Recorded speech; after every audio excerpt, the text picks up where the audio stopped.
I'm Edwin Warfield. I'm the publisher of Citybiz. I'm honored today to interview Troy Lamal-Stovall, who's the CEO of TEDCO. Welcome. Edwin, thanks for having me. I really appreciate you, and I look forward to our conversation today.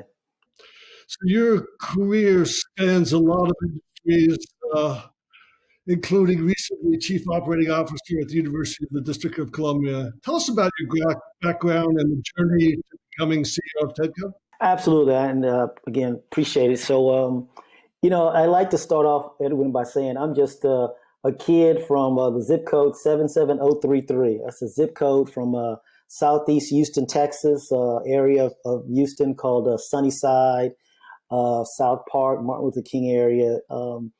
Still have family there, friends, and the like.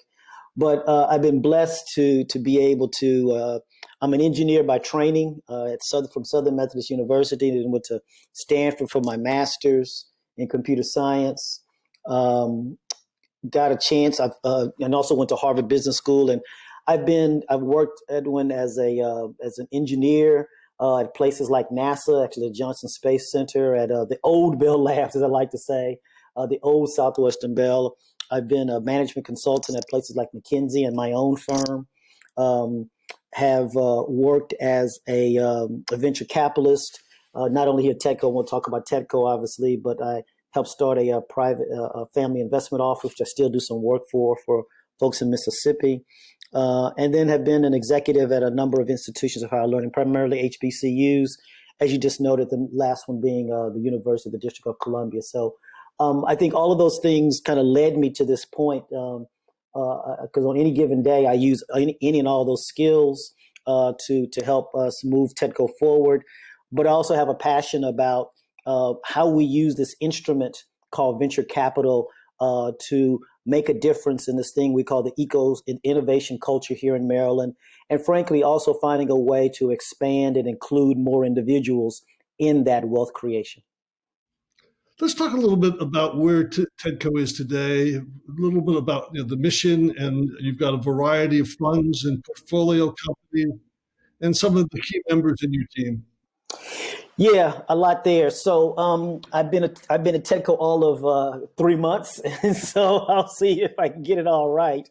But the short version of it is TEDCO is a 22-year-old entity that the state of Maryland created to be the venture capital entity, early stage technology venture capital entity for the state. So our goal is to empower individuals, to power their ideas, and help generate that innovation culture here in Maryland. So we identify, invest, and grow technology companies for Maryland. We do that with a pretty lean staff. We've got 23 individuals, full-time individuals. We also have these rural mentors through our rural business enterprise initiative program, and they scan the state because we are a state entity, and so we have investments and programs across the entire state of Maryland. And we do that. So we have really two sides of the business. And when we have this investment side, and we have a number of funds that we use, and I'll talk about those. And then we have this programmatic side. And I want to start there. So on the programmatic side, we have everything from market researches and roundtables, rural mentors. We have this program called Network Advisors, loan executives. We actually do pitch events. I'm very excited about our Prelude pitch events that we bring in people. And we even have a TEDCO Expo that we have. We have a number of collaborations that we work with a number of entities like the Department of Commerce here with our federal labs. People may not know that Maryland is blessed with a lot of cool things, but one of the things that's really blessed with, Edwin, is we have more PhDs per capita than any other state, and we have more federal assets than any other state. And so part of what we do at TEDCO is how do we knit all that together, and that's how we make the ecosystem tighter. I talked about the funds. So we have funds around three kind of major pieces. We have our pre-seed funds. Those are the funds that we use to invest in those entities that aren't quite ready, for institutional capital. So we have pre-seed funds. We have actual investment funds. We can go up to about $1.5 million through Series A. And then we have two elements that are, I call them investments. They primarily do grants. But they also do some small investments where we do tech transfer out of our great research institutions that we have here in Maryland. So places like Hopkins and College Park, University of Maryland, Baltimore, Morgan State, University of Maryland, Baltimore County. Those are our research institutions. So through MII program, which is a fairly well-known program, we actually do the technology transfer out of those institutions and commercialize those great research efforts. And then we also have a program called Maryland Stem Cell Research, where we're literally looking at kind of those types of cures that help not just around stem cell, but regenerative medicine. And how do we find new ways? Because I think we all can agree that the next pandemic is coming, and there were already a number of key medicinal issues out there before COVID happened. And so we're looking at those research. Maryland has a very large life sciences industry here, and the stem cell research is a vibrant part of that. So when you put all that together, that's TEDCO. We have this investment side and we have this programmatic side, and both of them work together to create this innovation culture in Maryland. And how has TEDCO reacted and responded to COVID-19? Kind of a joke, but I guess it's serious. So I started in September, right? And so obviously we're already deep into COVID. And I, to this day, haven't seen all of of those 23 individuals and 4 folks that I mentioned. I probably have physically met 5 or 6 of them. You mentioned my chairwoman, Myra Norton. I have yet to actually meet her, face to face. And so, I think at one level, I'm sure all your other guests have had this challenge, and particularly if you came into leadership, is how do you manage when you haven't met everybody, when you've had to build relationships? I'm just meeting you, but I'm meeting you through this virtual platform. And I think all of us have had to rethink all the tools that we learned as managers and leaders. We had to rethink those, given that we don't have that physical connectivity and building relationships. And I'm learning that as well.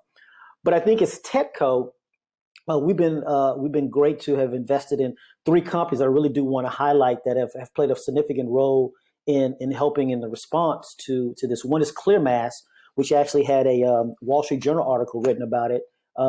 We've got a couple of investments in that, and so that's great. It literally, as it sounds, it's a clear mass that folks can use, particularly for those that are hard of hearing. Longeveron, I mentioned the stem cell a moment ago, so they have funds from our stem cell, and they're looking at doing some work around stem cells and for acute respiratory disease syndrome. And then we have Emoca Mobile Health, which has a remote monitoring engagement system for Baltimore hospitals, particularly with Hopkins and LifeBridge. So we've got 3 investments that have had a significant investment. But the other thing I want to add, if I may, Edwin, is, COVID, COVID is created, even, God bless the vaccine. I don't know, Maryland has had a number of investments. We actually, I think, one of the largest states to get investments from Operation Warp Speed, and a number of the vaccines are going to actually be manufactured in Maryland. So we're excited about that for the state. But the point I'm trying to get to is our behavior, Edwin's going to change. Even after we all get the vaccine, our behavior is going to, just like after 9/11, our behavior around building security and airport security changed. Our behaviors with one another is going to change. And so the question for me and for the team is, how can technology help with that behavioral change? And the word that I use, Edwin, is what are those horizon opportunities? Or to be more explicit, I'm sure you travel a lot and you have to get that little 3-ounce bottle to get on the plane, right? Well, I don't know about you, Edwin, but if I had invested in a company that did that 3-ounce bottle, prior to 9/11, I don't know if I'd be sitting here talking to you. I might be talking to you about something else. But the point being, Edwin, what's the 3-ounce bottle example that's emerging or have already emerged out of COVID that we in TEDCO need to see to invest in? That's the question for me. Interesting. So let's drill a little more into the funds. You've got your pre-seed, you've got a venture fund, you've got a tech transfer fund. Yeah, well, give us a little more detail on the different funds you have. Yeah. So on the pre-seed, I put them in 2 buckets. And so pre-seed, we have what we called our, the pre-seed actually, it's actually a little bit of a misnomer. The pre-seed is the builder fund. And so the builder fund is one that we frankly are spending some time to think a little differently about, and with some help of our friends in the legislation. But that one is for socially economic disadvantaged groups. So, people of color, women, rural individuals who've not had access. And so it really is, remember I mentioned the whole wealth inclusion expansion? That's what the builder fund is for. how do you get more individuals involved? And then how do you wrap around? So it's not just the money, Edwin, is how do you put other services around them so that the success can be materialized. We do the same type of model for the rural areas as well. So we have a pre-seed rural fund, so that does some of the same types of things I just described for builder fund.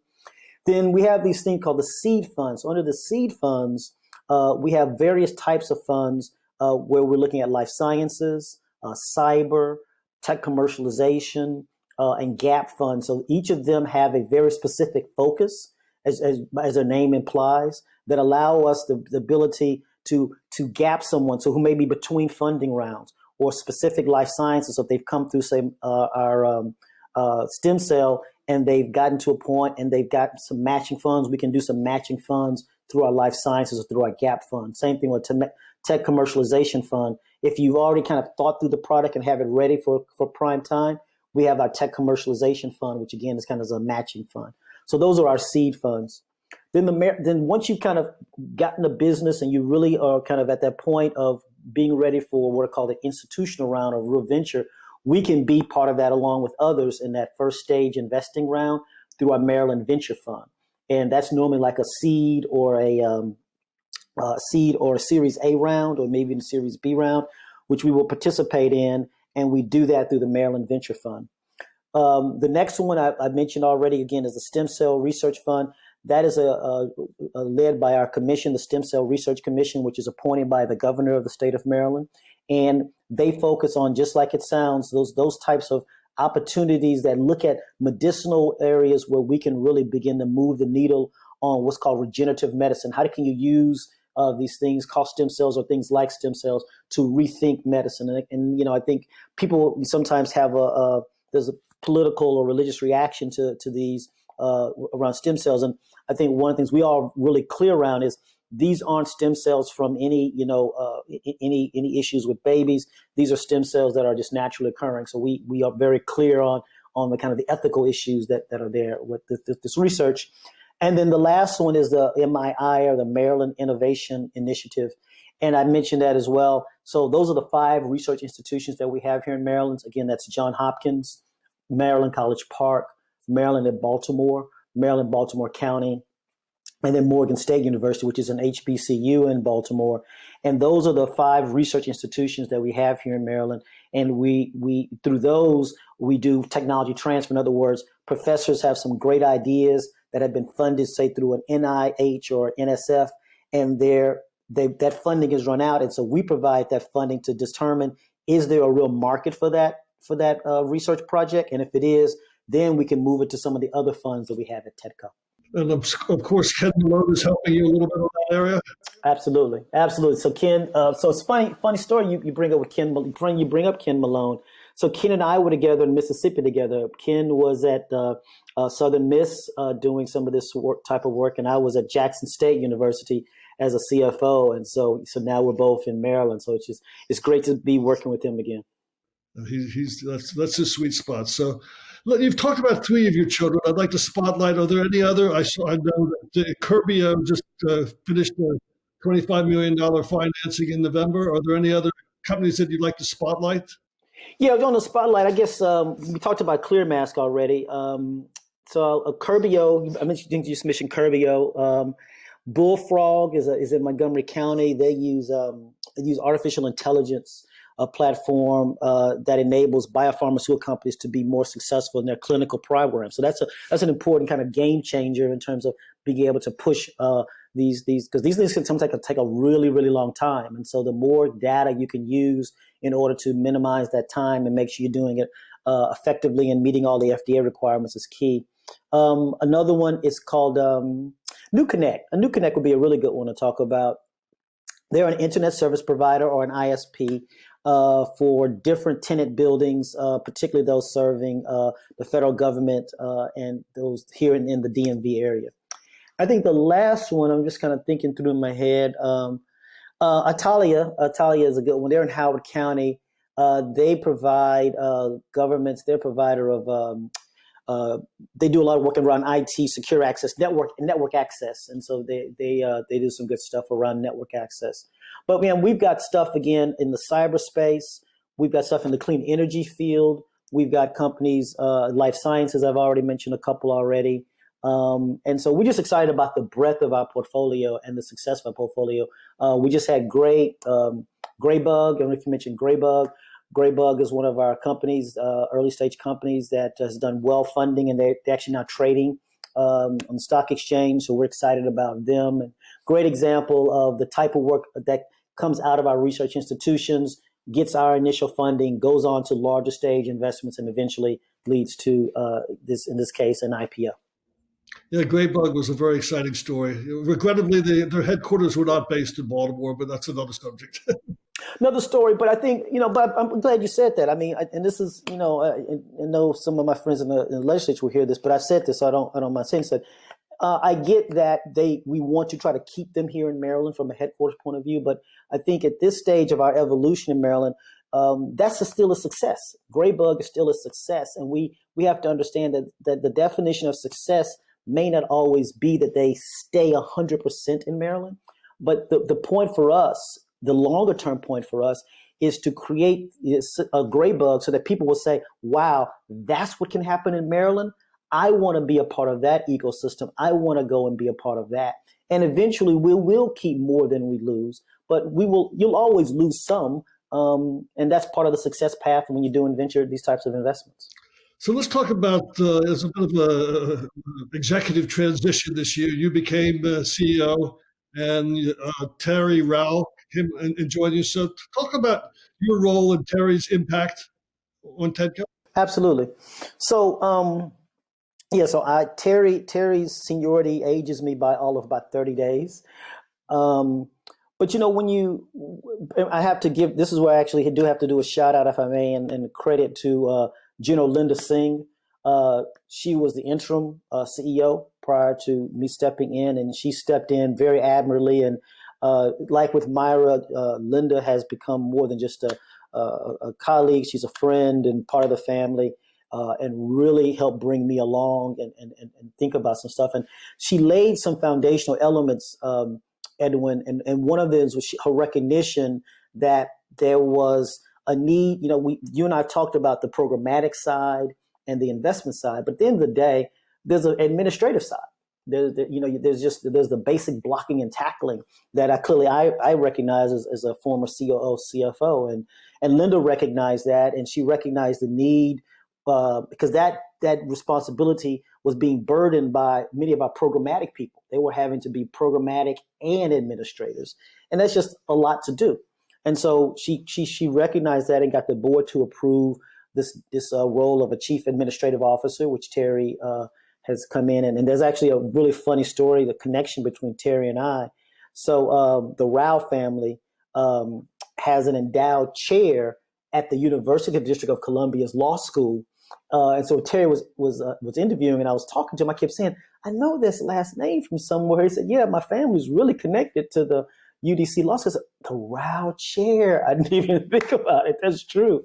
It's one of the few endowed chairs we have at the university. That's it was a great connection point that he and I had coming in. But he's been great because what he's done for me, he's my thought partner, but he's also been able to not just come and do the work, but for us to rethink how we do the work. And rethink what we need to be doing and what we need to not be doing.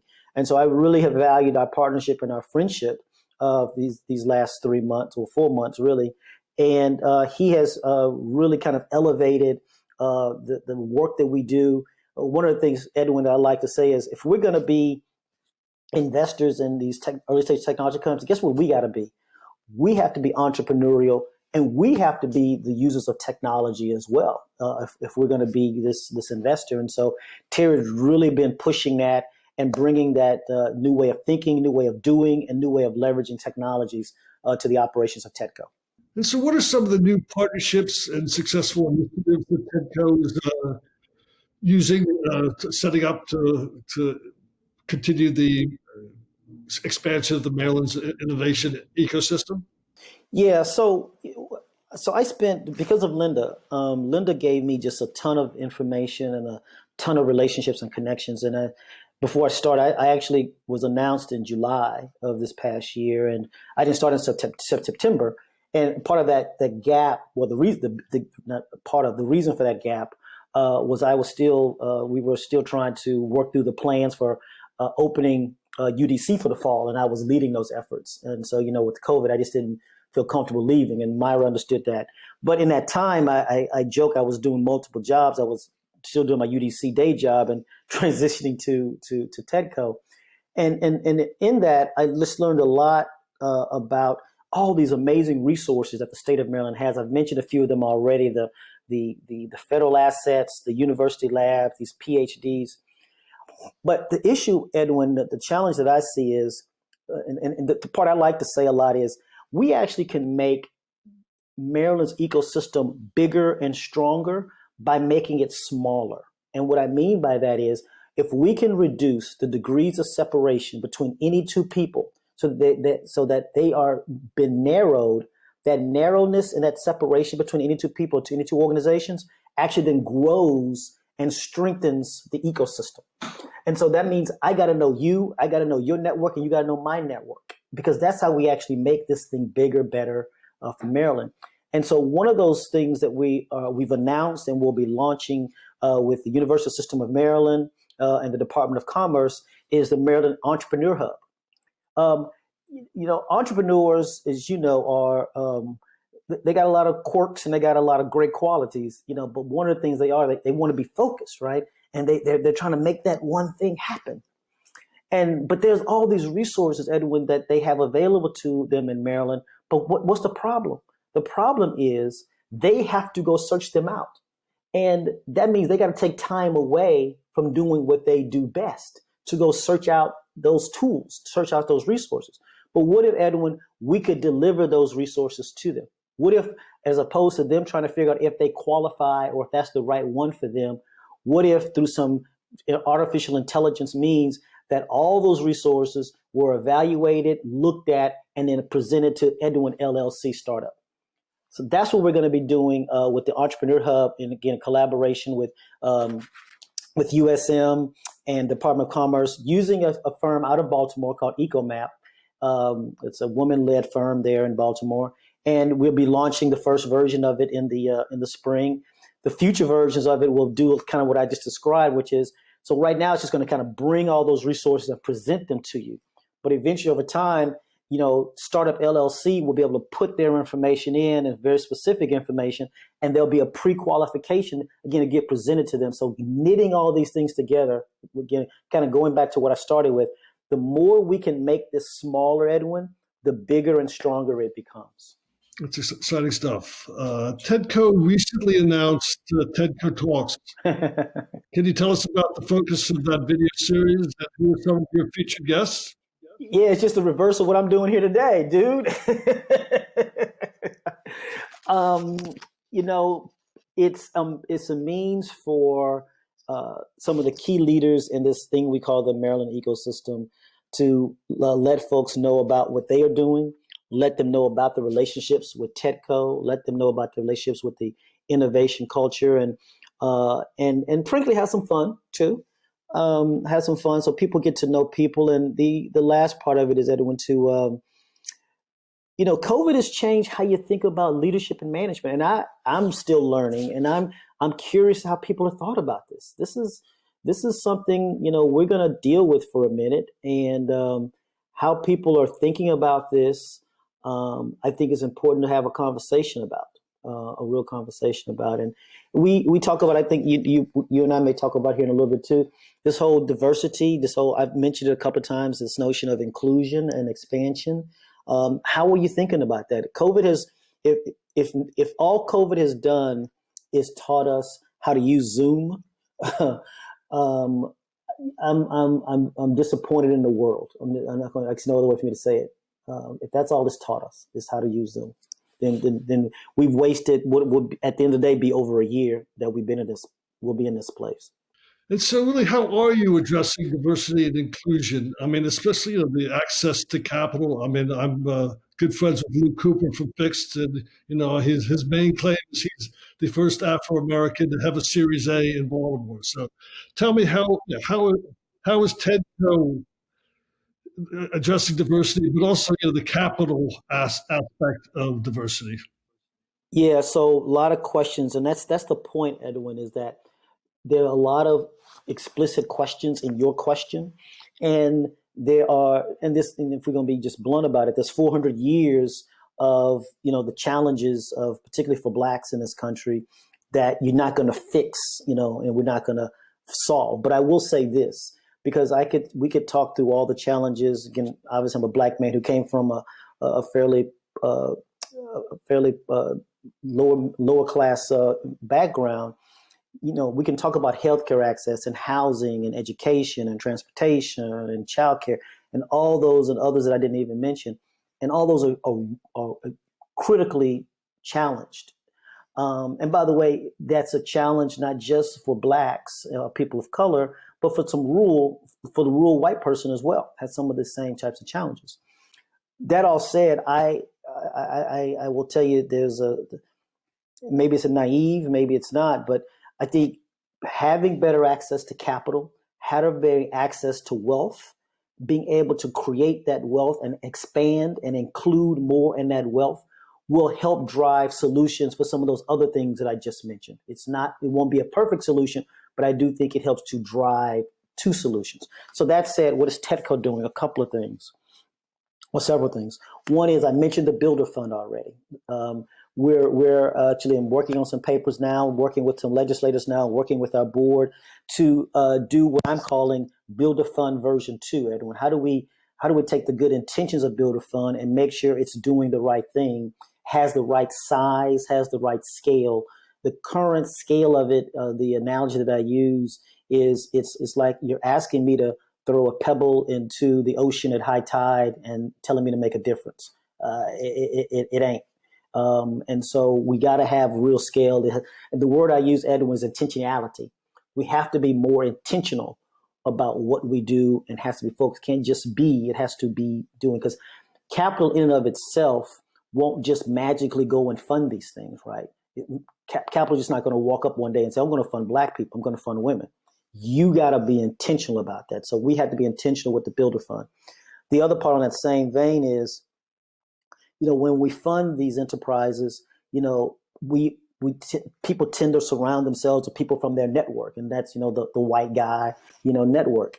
And so we spend a lot of time, Edwin, talking about founders. I actually want to have a conversation more about what I call employee number 3, 4, 5, 6, 7. Pick a number, right? If you can diversify that group of people, right? Pick your number. Because guess what happens if that company becomes even a little successful, just a little, doesn't have to be the next Google, just a little successful. That employee number 4, who happened to be a black woman, what does she do? She's got a little money now in her pocket. And what does she do? She starts the next one. And that becomes the real oil in the engine. And that's how you really get it moving. And so people like yourself, you the CEO individuals, will talk to that founder who probably will be a white guy. God bless them. That's fine. But what about employee number 4, who nobody knows about, never talks to an Edwin, but that becomes the engine for the inclusion and expansion for Maryland? That's what if you don't hear my voice, that's what I get excited about. If we can find a way to, and by the way, we're creating a data set of the firms that we invest in so that we have knowledge of that, so that we know who are the owners of, what's the diversity of the ownership of the companies, and what's the diversity of that first C-level of folks in these companies. We're going to start tracking that. We're frankly going to start publishing that. And we're going to start being intentional about introducing. So back to my employee number 3, when we fund the white guy, we're going to say, you can surround yourself with other white guys, and I can't stop you from doing that, but at least let me introduce you to a black kid from Bowie State, or another kid from Frostburg, or another kid from Salisbury. Let me introduce you to them. And at least back to my degrees of separation, Edwin, we've started to close those. And so maybe over time, they do get into that network. So they are part of they are now included, and we now have expanded. And that's how you get this thing going, man. We have to be intentional with it. And so you're excited. So tell us about what excites you about the Maryland innovation. Yeah, we just talked about it. Look, man, the pieces are here. The pieces are here. I think people tend to want to say, let's be like Silicon Valley, let's be like Austin, Texas, where, look, I tell the story. I grew up in Houston, as I told you. And all due respect to my friends in Austin, when I was growing up in Texas, there was zero reason to be in Austin, Texas, unless you were at the university or with the state government. There was zero reason to be in Austin, Texas, other than those two reasons. And they have done an amazing, I am very proud of what they've done in Austin. I mean, my daughter and I were actually down there last year for a convention. And it's just amazing. It's absolutely amazing. Everybody wants to move to Austin, and God bless Austin. And look, I went to Harvard Business School, so everyone wants to look like Route 128 and do all the cool stuff. But here's the point I'm really getting at. We don't want to be like any of those places. We want to be Maryland. And what's great about Maryland, where each of those areas has had a uniqueness or a focus around something, think about what we've got already. We already got a spike in life sciences. We already have a spike in cyber. I believe we have a great spike evolving around aquatech and agritech. I believe we've got a great spike around clean energy that's coming. There's some cool stuff happening around quantum computing, which can support all of those things, right? There's a whole neuroscience piece because of the work that's happening in Hopkins that we can take advantage of. And so we have all these amazing pieces. And think about it. I grew up in Texas, so we think everything's massive in Texas. Maryland geographically ain't that big of a state, and population not that big of a state. But it's got an amazing diversity, an amazing concentration of talent, an amazing kind of all these resources. And listen, and I did mention, we can't forget our proximity to the district and our proximity to Northern Virginia. I mean, that whole ecosystem of that Northern Virginia has done, we shouldn't, nor should we ignore it. We should figure out how to leverage the success that they're having in Northern Virginia. We should learn how to leverage what's happening in the DC ecosystem and bring some of that to Maryland. I'm already talking to individuals that are TEDCO-like entities in Virginia about, we joke that none of our money can cross the Potomac, but that doesn't stop our firms that we invest in from working with one another or being customers or partners with one another. And so, yes, all those things. So back to my first point, TEDCO's role is to knit all these things together, make them tighter, make those degrees of separation smaller so that we can become bigger. And so what are your plans for TEDCO for, let's do 2021? What's going to happen next year? In my talking to the legislators, I tell them they got a tough job. I mean, every legislator across the country, they got a tough job next year, right? They got to go to their state capitals. We got to go to Annapolis. They got to balance a budget. They got to pay the bills. I'm sure they want to try to avoid layoffs, I'm sure. But you can't not invest, right? You can't stop the investments, because particularly in the game that TEDCO is in, because it's not one of those things where, okay, we can just not fund it in 21 and we'll quote catch up in 22. That's not how it works, because if you miss that investment, Edwin, in 21, it's gone, and you've lost probably 5 to 6 years of that growth. And so there's no catch up. And so that's the conversation I've been having with them. And as we just mentioned, as we talked about, there is, a fairly, a lot of energy. I mean, that's the best word, a lot of energy around social justice, and what can the legislators really do when they've come to us in TEDCO and ask us, what are some ideas for us? And so we've given some ideas, and I've kind of mentioned them a few to you already, around how do we rethink the Builder Fund? How do we think about this employee number 3? How do we think about creating some type of consultative service that really helps these types of companies, Edwin, access all the types of capital available to them, not just equity, not just debt, but the multiplicity of and being more intentional about going after those types of things. So for me, to answer your question more succinctly, it's positioning TEDCO to be that great knitter, bringing some real conversation around what we should do around delivering impact across the state. We're going to help do something in Baltimore. I think we have to have a presence in Baltimore, just like we have to presence across the state. So I don't want to let anybody read into that I'm ignoring any parts of the state, because I'm not. I just had great conversation with the folks at Frostburg and a super conversation with the folks at Salisbury, and got one coming up with Bowie State and Eastern Shore. No, I get all that, but we do have to have a presence, and we do have to do something about Baltimore. No question about that. Well, thank you for sharing your vision. TEDCO, I've followed it for years, and it's such an important institution. And I think it was vilified this year in that out of 12 out of the 20 Maryland Fortune 20 were TEDCO companies. So you've got a great track record, and hopefully the coming years will be equally exciting. So thanks for your time, Troy. Thank you, Edwin. I appreciate you, and thank you for this time, and all the best to your listeners.